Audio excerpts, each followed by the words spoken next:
What's the meaning of county clerk?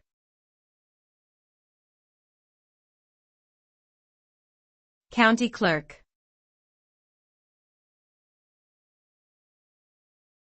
County clerk.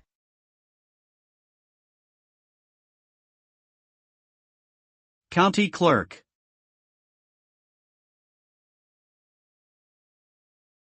County clerk.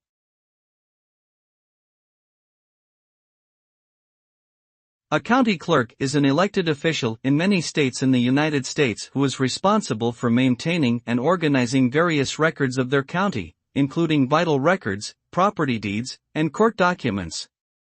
They also oversee elections and register voters. The role of a county clerk can vary by state and county, but generally involves administrative duties related to the management of public records and government processes at the local level. Overall, the county clerk serves as an important link between citizens and their local government.